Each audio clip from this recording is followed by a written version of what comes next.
વડોદરામાં પોલીસ જાપ્તામાંથી દુષ્કર્મનો આરોપી ગોવિંદ મોહનિયા ફરાર થઈ ગયો છે। સયાજી હોસ્પિટલમાં સારવાર દરમિયાન આરોપી કોન્સ્ટેબલને ધક્કો મારી ફરાર થયો છે। ફરાર આરોપીને ઝડપી પાડવા પોલીસે ડ્રોન કેમેરા સહિતની મદદથી આરોપીની શોધખોળ શરૂ કરી છે। ઘટના સીસીટીવીમાં કેદ થઈ આરોપી સયાજી હોસ્પિટલની નિર્માણાધીન બિલ્ડિંગમાં સંતાયો હોવાથી ઇમારત કોર્ડન કરાઈ।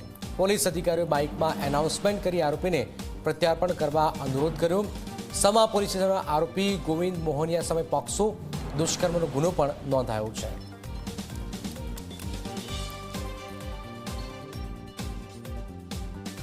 સેન્ટ્રલ જેલના કાચા કામના આરોપી ગોવિંદ રમેશભાઈ મોહનિયા જે કાચા કામના આરોપી છે, સમા પોલીસ સ્ટેશનના ગુનાના કામના આરોપી છે, જેને આજે સારવાર માટે વડોદરા સિટીના હેડક્વાર્ટર પોલીસના જાપ્તા સાથે એસએસજીમાં લાવવામાં આવ્યા હતા। તે પોલીસને ચકમો આપીને ફરાર થયો હતો અને ભાગતા વિડીયોને એમાં જોતા આ બિલ્ડિંગ જે કન્સ્ટ્રક્શન હેઠળ છે એમાં અંદર પ્રવેશતા દેખાયો હતો। એટલે એ બિલ્ડિંગને તાત્કાલિક કોર્ડન કરીને ટીમ બનાવી અને પોલીસની ટીમો દ્વારા સર્ચ કરવામાં આવેલું અને સર્ચની કાર્યવાહી ચાલુ છે।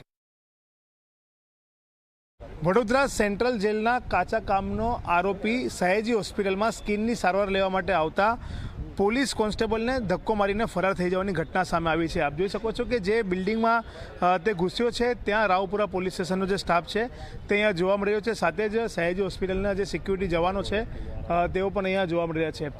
જે રીતના વાત કરવામાં આવે તો આ જે નિર્માણાધીન બિલ્ડિંગ તમે જોઈ રહ્યા છો તેની અંદર આરોપી અહીંયા ઘૂસ્યો હોવાની માહિતી પોલીસને મળી છે અને પોલીસ તેને લઈને આખી બિલ્ડિંગમાં અત્યારે સર્ચ કરી રહી છે। દુષ્કર્મનો આરોપી ગોવિંદ વહોનિયા કે જે સારવાર માટે એને અહીંયા લાવવામાં આવ્યો હતો અને તેને પોલીસ કોન્સ્ટેબલને ધક્કો મારીને તે જાપ્તામાંથી ફરાર થઈ ગયો છે।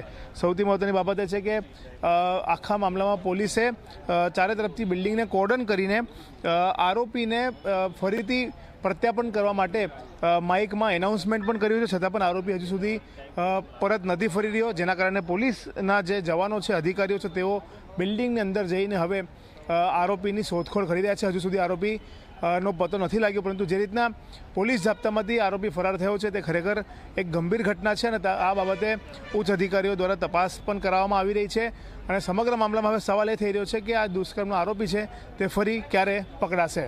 કેમેરામેન મુકુંદ દવે સાથે રવિ અગ્રવાલ, G24 કલાક, વડોદરા।